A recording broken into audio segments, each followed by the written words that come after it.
आराधना को ध्रुव की जान बचाने का बस एक यही रास्ता नजर आया था और वह उस पर अमल करने को तैयार थी। वह ये भी अच्छे से जानती थी कि जैसे ही उसके पापा अस्पताल से आएंगे तो वो बिल्कुल भी उसको ये कदम उठाने की परमिशन नहीं देंगे। उसे जो भी करना था अपने पापा के अस्पताल से आने से पहले पहले करना था। वह पंचायत के सामने ये अपील करना चाहती थी कि अभी और इसी वक्त आप सभी पंचायत वालों के सामने मेरी दिनेश के साथ शादी करवा दी जाए और ध्रुव की जान को छोड़ दिया जाए।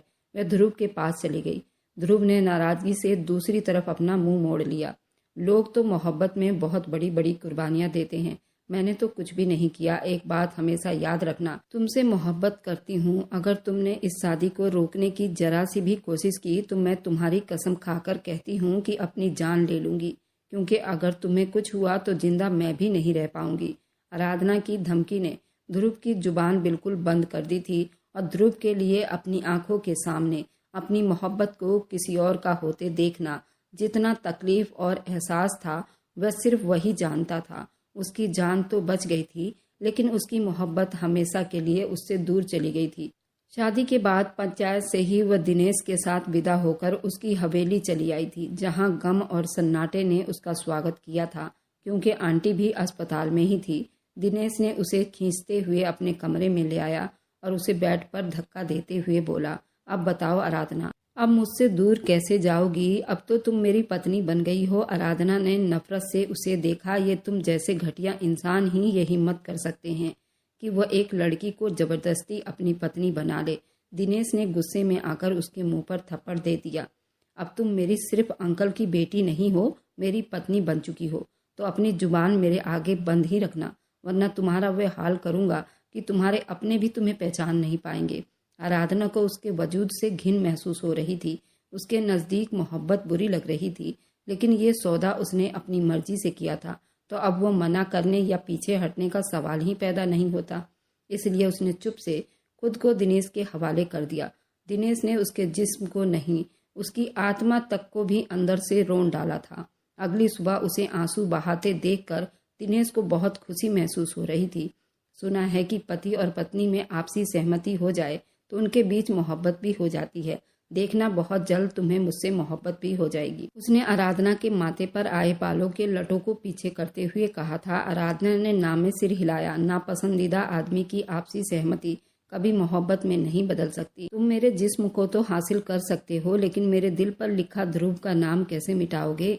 मैं उससे मोहब्बत करती थी, करती हूँ, करती रहूंगी। दिनेश ये सुनकर बेकाबू हो गया और फिर से थप्पड़ आराधना के मुंह पर मार दिया। तुम मुझे जितना मर्जी मार लो, जो मर्जी अत्याचार कर लो, लेकिन मैं फिर भी यही कहूंगी कि मैं ध्रुव से ही मोहब्बत करती हूँ।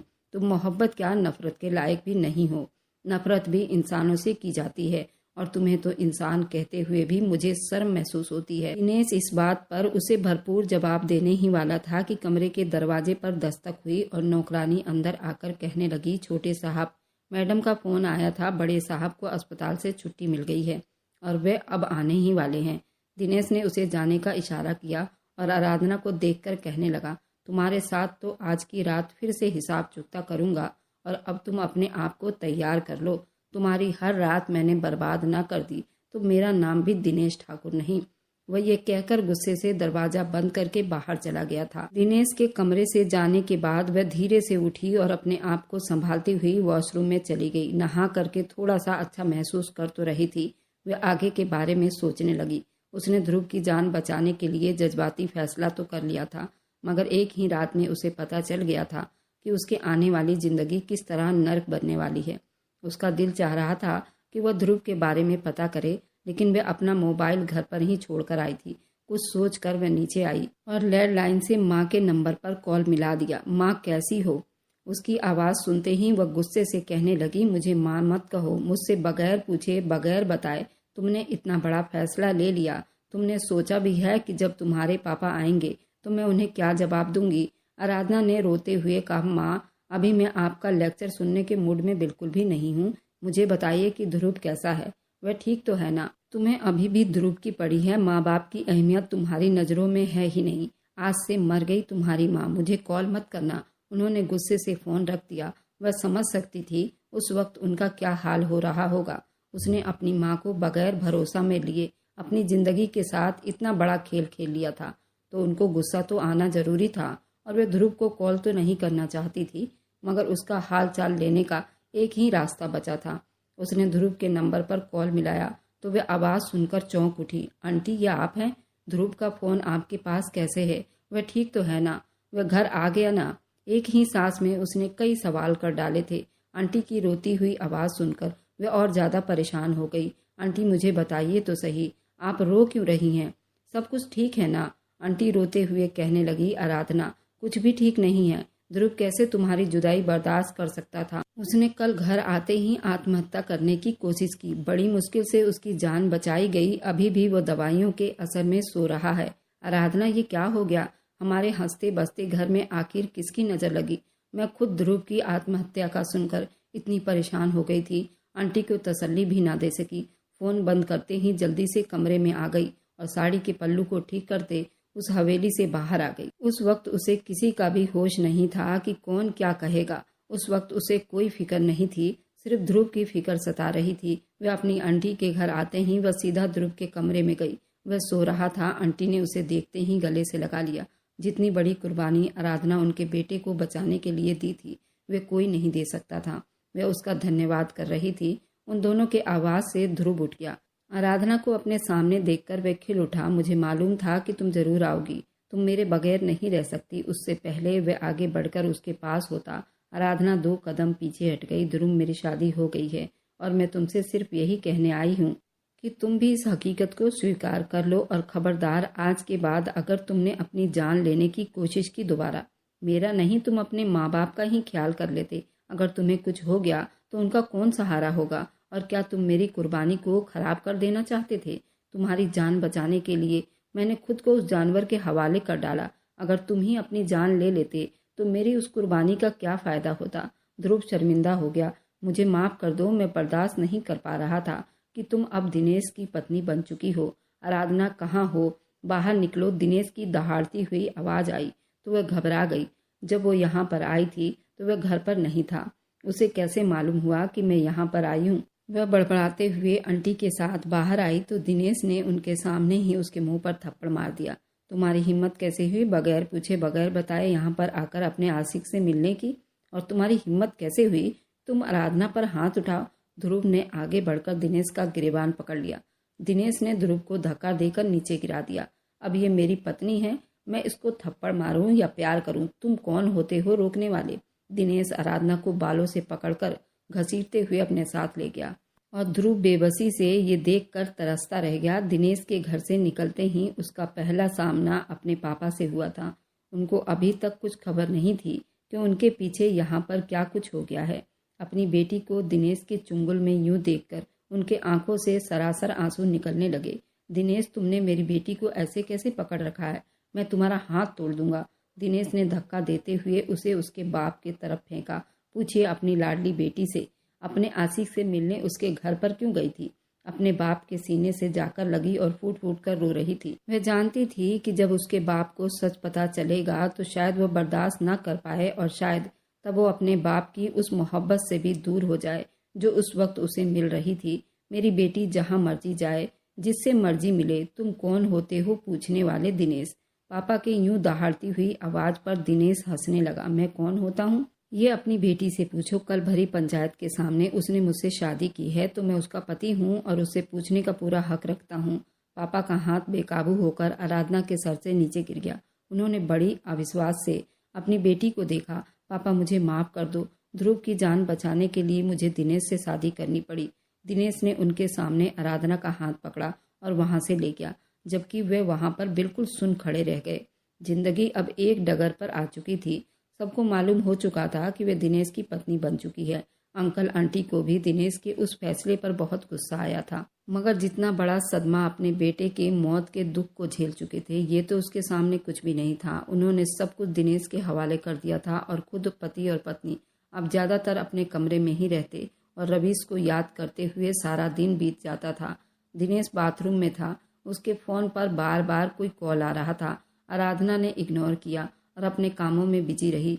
आखिर जब 5वीं बार बेल बजी तो उसने मोबाइल उठा लिया। स्क्रीन पर 80 लिखा हुआ था। आराधना बेचैनी से सोचने लगी, ये 80 कौन है?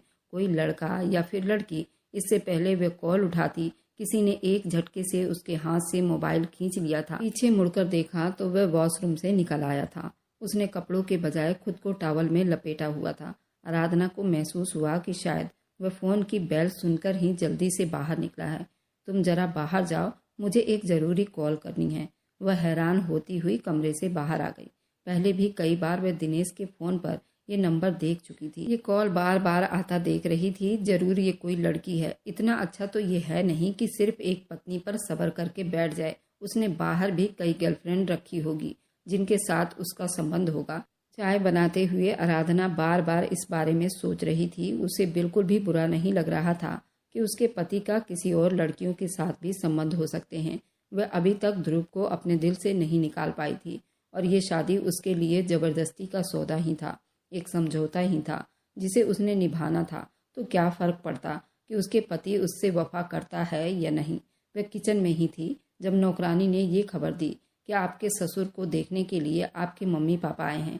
तो वह खुश हुई, भागकर अंकल के कमरे में गई ताकि अपने माँ बाप को मिल सके। माँ ने तो उसे देखते ही अपना मुंह दूसरी तरफ फेर लिया और उसे अभी तक नाराज थी। पापा ने उसके सर पर प्यार दिया था। थोड़ी देर के बाद दिनेश आया तो पापा बोले, हम अपनी बेटी को कुछ दिनों के लिए अपने घर लेकर जाना चाहते हैं। उम्मीद है तुम कोई ऐतराज नहीं करोगे। आराधना को यकीन था कि वो बिल्कुल ऐतराज करेगा, उसे बिल्कुल भी जाने नहीं देगा, इसलिए वह बुझ कर रह गई। मगर उसके लिए ये हैरानी का झटका था जब दिनेश कुछ भी कहे बगैर हाँ में सिर हिला दिया, वहाँ से उठकर चला गया। वह आराधना को कुछ उलझा हुआ लग रहा था, ऐसे जैसे वह खुद चाह रहा था कि आराधना कुछ दिनों के लिए उसके सामने से गायब हो जाए। आराधना के मायके आने की खबर सुनकर ध्रुव चला आया था। वह बहुत शर्मिंदा हो गई थी। पापा क्या कहेंगे कि मैंने उसे यहाँ पर बुलाया है। मगर जब उसे खुद पता चला कि पापा ने खुद उसको कॉल करके बुलाया है तो उसे हैरानी हुई। उन्होंने सबको बिठाते हुए पहला सवाल उसे यही किया कि तुम खुश हो ना। वह सर झुकाकर रह गई। खुशी क्या होती है ये तो कुछ दिनों में भूल चुकी थी। वह उसके चुप रहने से समझ चुके थे वह किस हाल में है। आराधना बेटा, जो होना था वह तो हो गया, लेकिन अब मैं तुम्हें और ज़्यादा अपनी ज़िंदगी से खेलने की परमिशन नहीं दे सकता। मैंने अपने दोस्त से बात की है। अब मुझे बहुत उम्मीद है कि वे ध्रुव को माफ़ कर देंगे। जैसे ही उन्होंने ध्रुव को माफ़ किया, तुम्हें जल्दी से दिनेश से तलाक लेनी होगी। मैं नहीं चाहता तुम उस जंगली जानवर के साथ और ज़्यादा अपने आप को बर्बाद कर दो। वह थोड़ा मुस्कुराई। पापा, आप बहुत आगे की सोच रहे हैं। आपको नहीं पता, हमारे परिवार में, हमारे हिंदू समाज में ये तलाक वलाक नहीं होती। एक इंसान के साथ शादी हो गई तो हो गई। मैंने इसके बारे में कभी सोचा तक नहीं। इसकी वजह से कहीं मेरे पापा का सर न झुक जाए। और आज आप खुद मुझे ये कह रहे हैं कि तुम दिनेश से तलाक ले लो। ये समाज तुम्हें जीने नहीं देगा और मैं अपने पापा को किसी भी कीमत पर समाज की नज़रों में गिराना नहीं चाहती। आराधना को अपने पापा पर बहुत हैरानी हो रही थी। ऐसे कैसे वे अपने समाज के रीति रिवाज से हटकर उसके लिए ये फैसला ले सकते हैं। माँ ने गुस्से से उसे देखा। हमारे रिवाज में तो ये भी नहीं था कि लड़की खुद उठकर पंचायत में जाकर अपनी शादी करवा लेती। वह भी तो तुमने किया ना। अब तुम्हें डिवोर्स लेने में क्यों समस्या हो रही है। उनके गुस्से के पीछे छुपी हुई फिक्रमंदी वह अच्छे से समझ सकती थी। उनके शब्द की कड़वाहट और उनका ये अंदाज बिल्कुल भी बुरा नहीं लग रहा था। वह जानती थी उसकी माँ गुस्से की थोड़ी तेज थी, लेकिन ये उम्मीद रखती थी कि जल्दी वह उसे माफ़ भी कर देंगे। ध्रुव कुछ सोचते हुए कहने लगा कि अगर हमें दिनेश के खिलाफ कोई सबूत मिल जाए, वह एक अच्छा इंसान नहीं है, तुम्हारे साथ बिल्कुल ठीक से नहीं रहता, तो हम सब गाँव वाले और पंचायत को दिखाकर आसानी से उससे तुम्हारा पीछा छुड़वा सकते हैं और तलाक ले सकते हैं। इस सूरत में किसी को कोई ऐतराज भी नहीं होगा। आराधना एकदम से चौंक गई। मुझे लगता है कि मेरे अलावा उसके कई औरतों के साथ संबंध है। मैंने कई बार उसे चोरी छुपे फ़ोन पर कॉल करते हुए सुना है। मुझे यकीन है कि वह जरूर बाहर औरतों से भी मिलता जुलता होगा। ध्रुव जोश में आ गया। फिर तो समस्या ही हल हो गई। हमें बस उसका पीछा करना है और उस पर नज़र रखनी है ताकि उसके खिलाफ ये सबूत मिल जाए कि वह तुमसे बेवफाई कर रहा है। तो फिर ना ही तुम्हें कोई कुछ कहेगा और डिवोर्स भी आसानी से मिल जाएगी। पापा सोचते हुए कहने लगे, हाँ ये अच्छा आइडिया है और इस वजह से मेरा दोस्त भी नाराज नहीं होगा, बल्कि पहले हम उसके खिलाफ सबूत तलाश कर लेते हैं, फिर उन्हीं सबूत को अपने दोस्त के आगे रखकर ध्रुव के लिए माफ़ी की अपील करूंगा। आराधना के लिए ये सब किसी सपने से कम नहीं था। उसका बाप उसके पीठ पर खड़ा था, उसे सहारा देने के लिए, हिम्मत देने के लिए। उसमें जैसे एक नई आत्मा आ गई थी। वह एक नई हिम्मत और जज्बा लिए अपने ससुराल आ गई थी। अंकल आंटी तो ठीक हो रहे थे और जमीन के कामों में अपने कारोबार में ध्यान लगाने लगे थे। उसने खुफिया तरीके से दिनेश पर नजर रखनी शुरू कर दी थी। उसे कब और किसकी कॉल आती है, वह किस टाइम घर से बाहर जाता है। एक दिन आराधना ने चोरी चोरी उसकी बात सुनी। वह कॉल पर किसी से कह रहा था, मैं अब तुम्हें और ज्यादा पैसे नहीं दे सकता। मेरे पापा ठीक हो गए, अब अपना गम भुलाकर कारोबार भी करने लग गए हैं। अब वह खुद सारे काम देख रहे हैं, तो मेरे लिए ये घपला करना बहुत मुश्किल हो जाएगा। वैसे भी अब तुम्हें बहुत सारे पैसे दे चुका हूँ यार, समझा करो। अभी मेरे पास पैसे नहीं है, जब होंगे तो दे दूंगा। जैसे ही वह कॉल करके हटा तो जल्दी से वह अलमारी के ओट में छुप गई। आखिर ये किससे बात कर रहा था, किसको पैसे देने की बात कर रहा था। वह घर से बाहर निकला तो आराधना ने जल्दी से ध्रुव को मैसेज किया वह उसका पीछा करे, कि शायद उसका पीछा करने से ही कोई सबूत मिल जाता। लेकिन उन्हें अभी तक मायूसी ही हो रही थी, क्योंकि जब भी वह घर से बाहर निकलता था तो अपने दोस्तों के साथ ही मिलता था। कुछ पता नहीं चल रहा था कि उसका किसी और लड़की के साथ चक्कर है, क्योंकि अभी तक वह किसी लड़की से नहीं मिला था। इतना तो अब वह जान गई थी कि एटी नामी जो भी है, ये हर कुछ समय के बाद दिनेश को कॉल करके पैसे मंगवाता था। मगर क्यों, ये वजह अभी तक मालूम नहीं हो पा रही थी। एक दिन घर पर नहीं था तो मौका देखकर वह अपने घर पर चली आई, जहां पर पहले ही उसने ध्रुव को आने को कह दिया था। वे सब मिलकर यही कुछ आइडिया लगा रहे थे कि कैसे उसकी जान दिनेश से छुड़वाई जाए। ध्रुव ने कहा था कि मैं उसकी कंपनी में जाकर पता लगाऊंगा आखिर उसके कौन कौन से दोस्त हैं, दोस्त में कोई लड़की है या नहीं। अब आराधना के पापा ने भी उन लोगों का साथ देने का फैसला किया। दिनेश के हर उस चाल पर नजर रखने लगे। ध्रुव दिनेश के कंपनी में भी गया था, लेकिन वहां पर उनको ऐसा कुछ भी नहीं मिला जिसे दिनेश पर शक किया जाता। ध्रुव के मोहल्ले में एक आरती नाम की लड़की रहा करती थी और उसके माँ बाप कोई नहीं थे और उसके घर में कई मर्दों का आना जाना था और वे रोज नई गाड़ियों में घूमा करती थी। लेकिन उसके घर में कभी दिनेश को नहीं देखा गया था। लेकिन कुछ दिनों से आरती दिखाई नहीं दे रही थी और उसके घर पर ताला लगा हुआ था।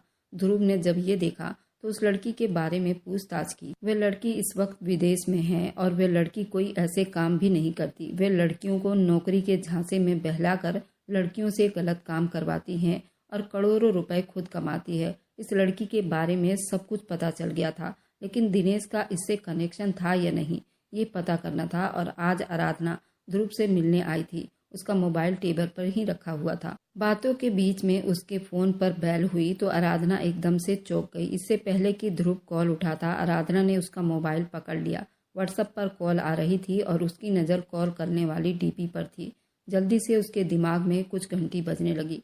इतने में कॉल बंद हो गई थी। ध्रुव ने उसकी आंखों के सामने चुटकी बजाई। क्या हुआ, तुमने मेरा मोबाइल क्यों पकड़ लिया? क्या तुम्हें आरती से बात करनी है? वह हंसते हुए बोला, ये डीपी वाली लड़की कौन है? ध्रुव को उसकी आवाज़ किसी गहरे कुएं से आती हुई सुनाई दी। यह हमारे मोहल्ले में रहती है, इसका नाम आरती है। तुम किन ख्यालों में खो गई? क्या बात है? वह शक में हुई। वह होश में आई। ये डीपी दिनेश के मोबाइल में इसी नंबर से कॉल आता है। आराधना ने जैसे उन सबके कानों पर धमाका किया था। पापा और ध्रुव चौंक कर रह गए। कुछ उलझ कर पूछने लगा, मैं तुम्हारी बात समझ नहीं पा रहा आराधना। वह कहने लगी, समझ तो मुझे भी नहीं आ रहा, ये कैसे इत्तेफाक है? ये लड़की जो तुम्हारे मोहल्ले में रहती है, इस लड़की से दिनेश बराबर बात करता है, लेकिन जब मैं आवाज़ सुनती हूँ तो वह किसी लड़के की आवाज़ होती है और उसी को दिनेश पैसे भिजवाता है।